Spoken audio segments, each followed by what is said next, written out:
The day she knocked on his door, I almost didn't open it. I remember that evening so clearly.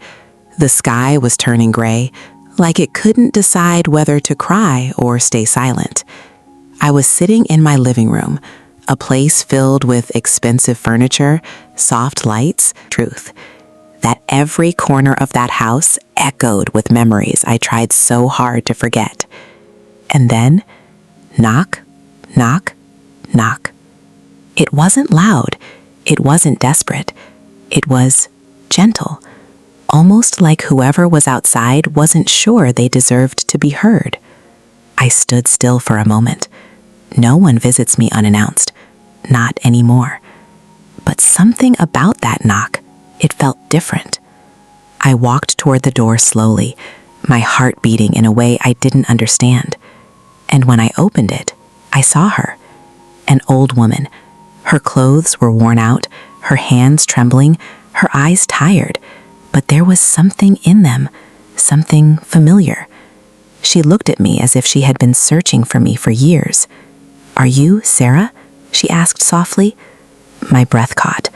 No one had called me by that name in a long time, not since I left everything behind. "Yes," I replied cautiously. She smiled, not a happy smile, but one filled with pain and relief at the same time. "I've been looking for you," she said. That was the moment everything inside me shifted, because deep down, I knew this wasn't just a random visit.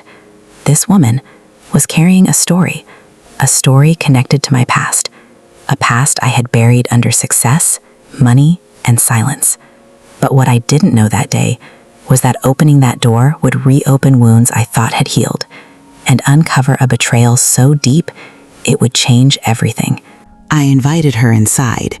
At first, I didn't even know why. Maybe it was her fragile state.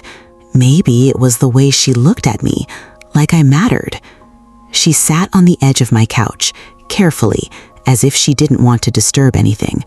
I offered her water. Her hands shook as she held the glass. "Thank you," she whispered. There was silence for a moment. Then she looked at me again. "You don't remember me, do you?" I searched her face, but nothing came to mind. "No, I'm sorry." She nodded slowly, as if she expected that. "I'm your mother's friend," she said. My heart skipped. My mother, a word I had trained myself not to feel. "She used to talk about you every day," the old woman continued. "She never stopped waiting." Something inside me tightened. "That's not possible," I said quietly. She left me." The old woman's eyes filled with emotion. "No, child, she didn't." And just like that, the ground beneath me cracked.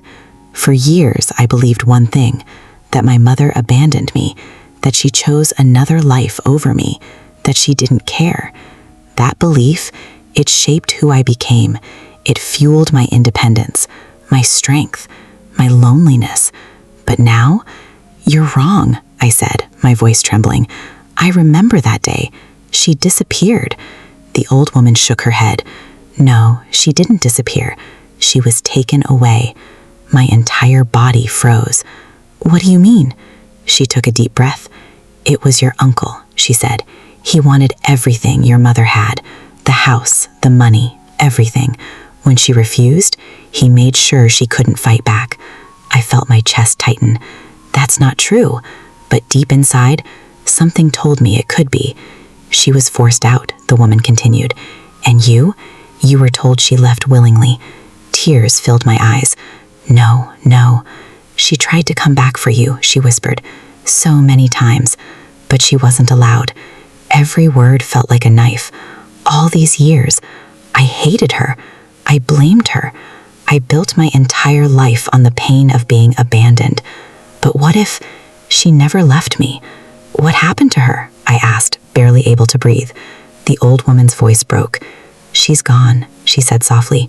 "She passed away last year, still waiting for you." Silence, complete silence. And then I broke. Everything I had built inside me, the walls, the strength, the control, it all collapsed in that moment. I wasn't angry anymore. I wasn't strong anymore. I was just A daughter who lost her mother without ever saying goodbye. And the worst part, the real betrayal wasn't hers. It was his, my uncle, the man who raised me, the man I trusted, the man who told me my mother didn't love me.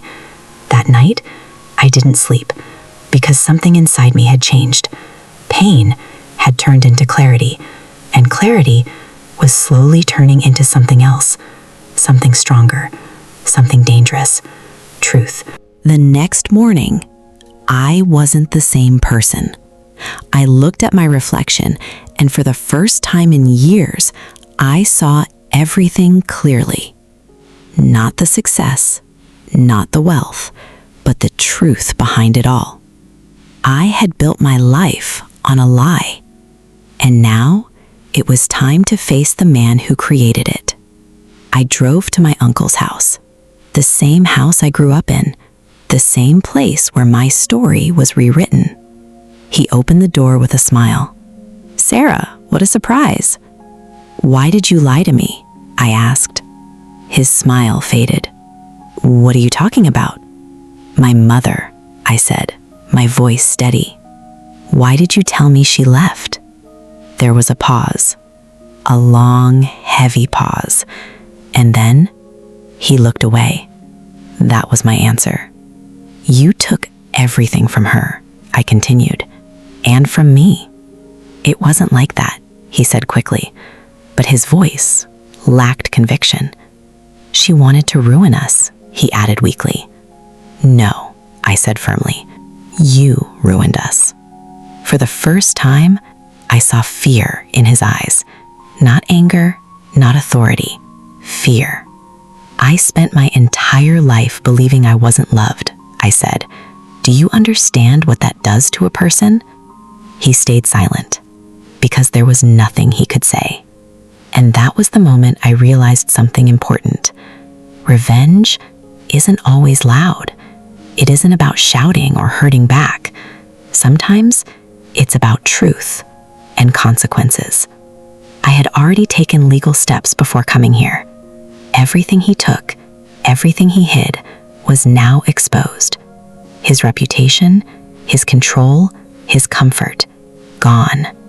Not because I wanted to destroy him, but because the truth demanded to be seen. "I'm not here to hurt you," I said quietly. "I'm here to let you face what you did." And then I walked away. For the first time in my life, I felt free. Not because I won, but because I finally understood that love wasn't something I lost. It was something that was taken from me. And now I could choose what to do with that truth. Days later, I visited my mother's grave. I sat there for hours. "I'm sorry," I whispered. "I didn't know." The wind moved softly around me, like a quiet response.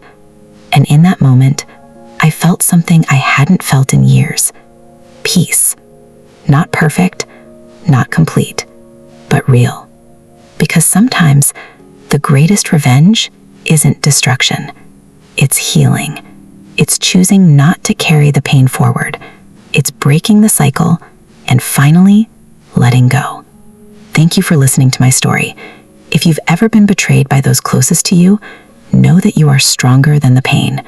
Drop a comment below. I read every single one. And remember, keep blooming.